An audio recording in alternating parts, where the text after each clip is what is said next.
Hi, good morning, good afternoon, good evening.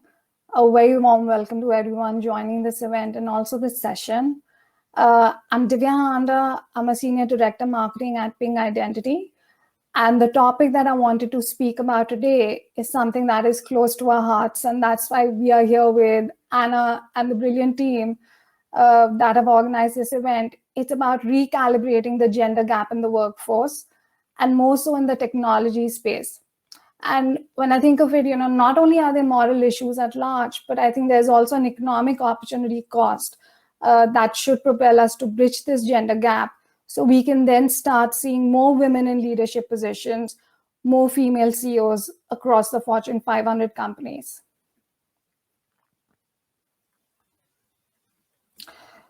So if you think of the world population, it's a 50-50 split between male and female. And then I think to myself, why is it that the ratio is not the same when we look at our workforce? There are many, many, many underlying factors. So let's look at why. The gender gap conversation, it's so prevalent. It's part of the board conversation. It's a water cooler chat. It's something you talk about within your own families. It's discussed, debated, and we need to continue the conversation as the end goal where we are striving to be is nowhere in sight as of now. So to me, the analogy is we are slowly peeling the layers of an onion and we need to keep going at it. And the journey that I take you through today, it's not about gender equity in the workforce being a moral dilemma, which it is, but more so that this is an economic problem. And the magnitude of this problem is huge. Now, when we think of it from an economic perspective, what is it that we'll accomplish if we reduce this gap? So reducing gender gaps in the workforce could substantially boost global GDPs. And, there's a slide where we'll talk about the economics of this. And also, if you think of regions with the largest gender gaps, they will see huge growth benefits, but also in developed countries, that have, like just in UK, significantly impacted during COVID. Businesses are running into losses. And this is despite the furlough schemes, fiscal support from the government. If we make a focused effort to bring gender equality across all sectors, we will see a direct impact on the annual GDP growth increase. So moving forward, I love this slide. And if you think of it, at every stage, women are challenged. We have to cross many, many more hurdles to reach the same destination as men. And I'm sure, you've seen a lot of memes about it. Men and women at the starting point in a race. Men wake up, go to work. And this is not all men, I'm not generalizing, but women, there's domestics, there's washing machines and cleaning and childcare, looking after the elders. But also, driven by the demographics where they were born, the education that's available to them, the religion, the race, the socioeconomic conditions. Now, these are pivotal factors that impact the journey girls take to join the workforce as they get bigger.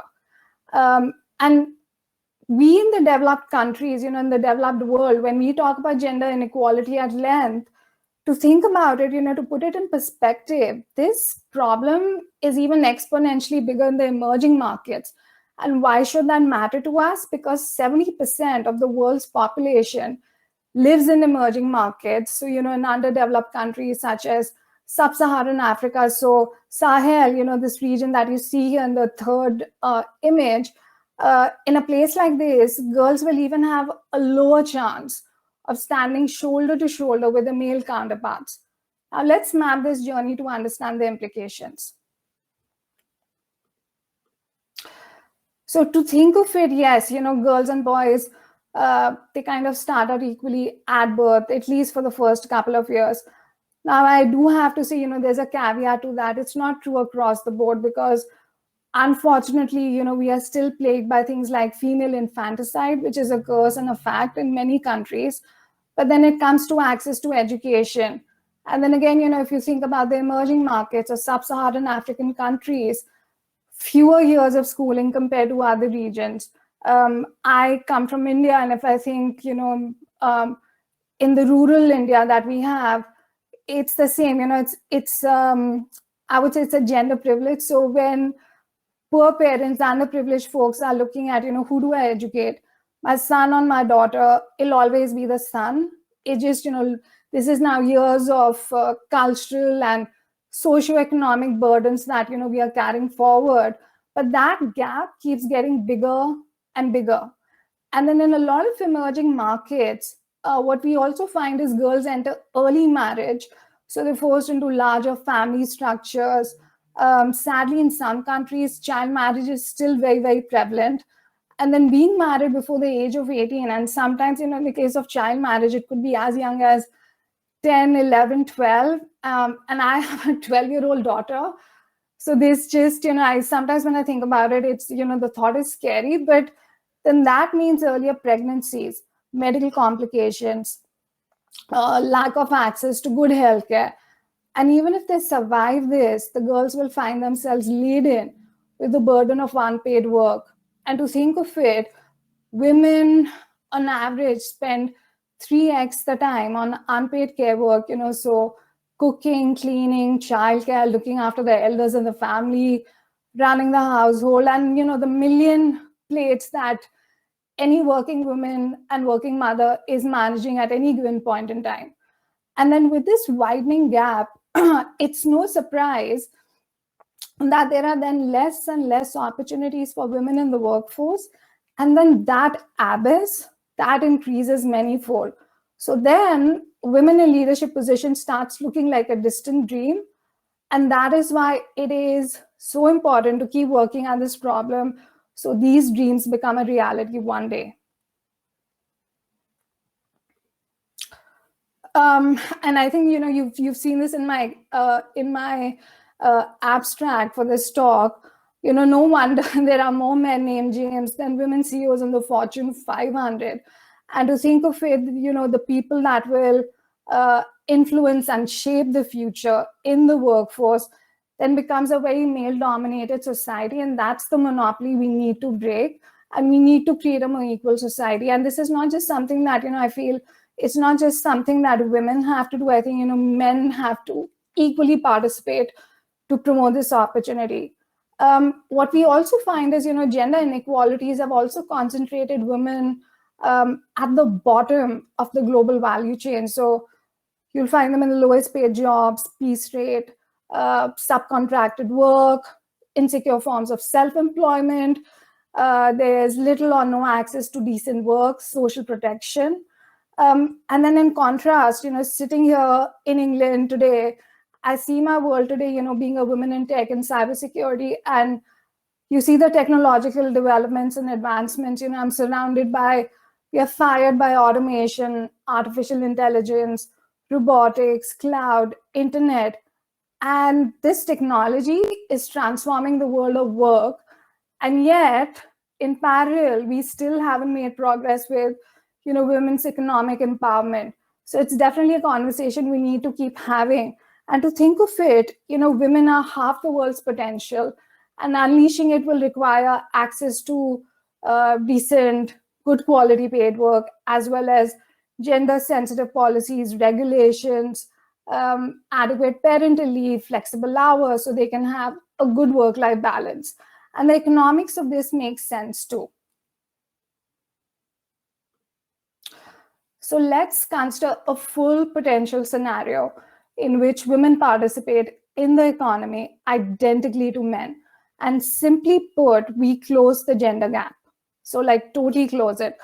What would this mean? We'll find that it would add up to $28 trillion annual global GDP by 2025. And to quantify this impact, think of it roughly equal to the size of combined Chinese and US economies today. That's how big this opportunity is. Now, the economic impact of gender parity is definitely vital. And if the moral issues don't move some folks, hopefully the economics will. If we don't put measures in place to make sure that we are providing an equitable workforce split between men and women, it's like leaving money on the table. So if you don't put the strong measures to, bring equality, you will lose out on revenue eventually. Now, when I think of my team, there's a 50-50 split, which is, yes, gender based. But then, I'm also very conscious about our hiring practices. So other than gender, there are other measures of diversity and inclusion as well that we focus on. And unfortunately, I know it's 2021, we're still talking about this. So this issue is a slow burner. But we need to work on this. And even after decades of progress made to, making women equal partners with men in economy, in society, the gap is still there. But what I'm trying to say is, if the economic outcomes, as stated here, if this is the ideal world we strive for, it's a huge change that we're trying to bring about, right? Because there's this historic burden of the role of women in society. There's years of culture where the men were the breadwomen, the breadwinners. Women were managing the home. So this journey will not be easy, but we are asking for a change in mindset and a change that has to be driven by humans. And human beings are complex and complicated, and it comes down to personal choices about the lives that we lead. Having said that, there will be instances, to be very fair, where men can also be disadvantaged relative to women. But all in all, to really see that economic opportunity, if we don't make the changes now, it means we are losing, the economic growth that it can bring about. And I think when I think of the private sector, they need to have a laser sharp focus on this. They have to put in practices and focus on improving this gender parity between men and women. And that's when we'll see the small changes, trickling in our society. Now, to think of the world we live in right now, it's unprecedented times. COVID-19, we all went into lockdown last year in March. We thought, we'll be coming out of it this year, but, there's the pandemic continues, and then the after effects as well. And in the pandemic, especially, I think the issue of gender parity is further exaggerated. And the reason I say that, and there are so many conversations about this, the world over, businesses that have a larger density of women workforce are negatively impacted. And if I think of this impact, it's disproportionate, it's challenging. But if you look at the food services, travel and tourism, retail and accommodation, services-led sector, women-owned businesses, they've been affected regardless of geography or market type. And the industries that have a more women-centric workforce are definitely at a risk from automation across industry. And we'll see this over the next decade. We will see this happen. So what are the measures that we can put in place now to de-risk this?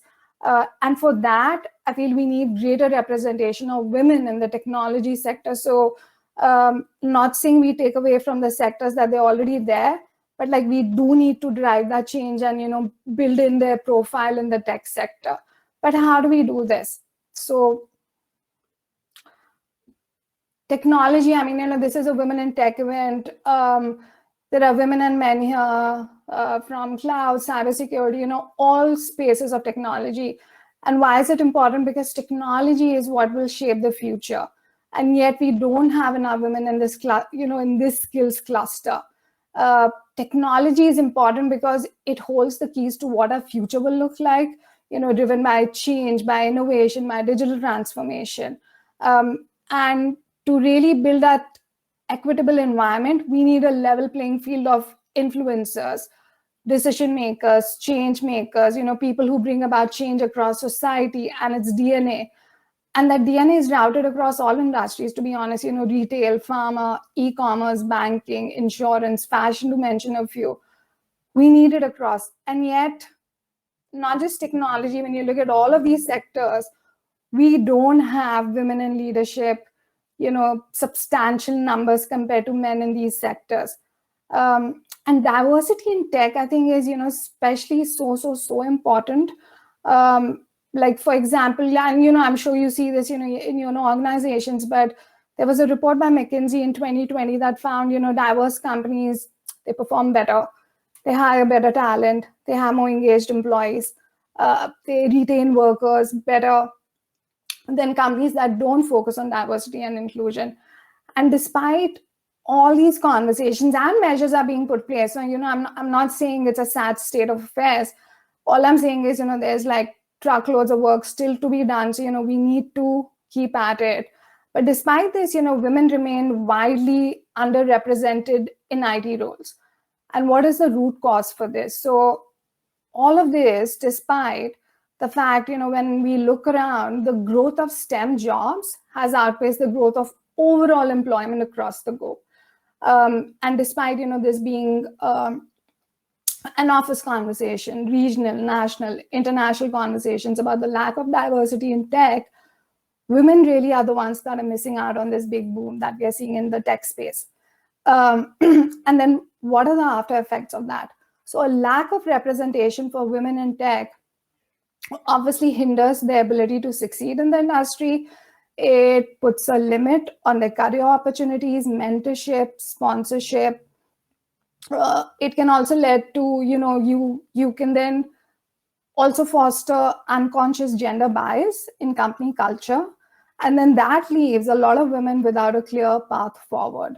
So, and then taking that conversation further, women are not only underrepresented in tech, they're also underpaid. And then if I think of the startup world, which is a big part of our economy right now, 1 in 4 startups have a female founder. So all in all, the situation is challenging. But the beginning of this journey, it starts by encouraging young girls to pursue STEM and to make sure that we see them go through this through higher studies. We need to help them build in resilience, the need to succeed, perseverance, very important quality, keep at it, because the challenges don't die down. The dreams just need to be bigger. And then to end it, we talk about the moonshot projects. And today we see Alyssa Carson. I love her. I think she's such a strong role model for girls, especially as we try and get them to understand the importance of STEM. She's a young girl of 20 who set her sights to go to Mars. I think from a young age, I think she was as old as 6 or 7. She's always been interested in space. In 2014, she was the first ever person to complete the NASA Passport program, visiting each of NASA's 14 visitor centers across 9 states in America. We need more role models like her for young girls to help encourage them to pursue STEM. The second thing, hire someone who doesn't look like you. Make it a choice, stick by it, bring in changes to the hiring and HR practices. It's a big, small step that you can take to bring about more gender parity in your team and in your organization. When I think of my own life, so I've just started a new job with Ping Identity. Our VP GM is Emma Maslin. She's this amazing role model who's running an entire business across 2 massive geographies, APAC and EMEA. But I come from IBM. I've spent about 7 years over there. I was surrounded by, strong female role models like Michelle Peluso, Meg Swanson, and of course, none other than Ginny Rometty, who was leading charge of one of the most iconic brands in tech, IBM. And Ginny always says, comfort and growth don't go hand in hand. So be uncomfortable so you can become the next role model in your space, in your sector. I think the other thing is women by nature are seeped in nurture. They want to help. We have inbuilt compassion, empathy. We want to make a difference. We want to make a change. So bring in more tech for good initiatives and you will see a high uptake by the female workforce. Technology to help battle climate change or human trafficking, education program, girls who code kind of initiatives. These are just a few examples, but the opportunities are endless. So keep fighting the good fight, ladies. I'd like to thank Anna and the entire team behind this event who've given us a platform to bring our voice, our thoughts, our perspective to a bigger audience. So let's keep these events going so our voices get bigger and bigger. Thank you so much.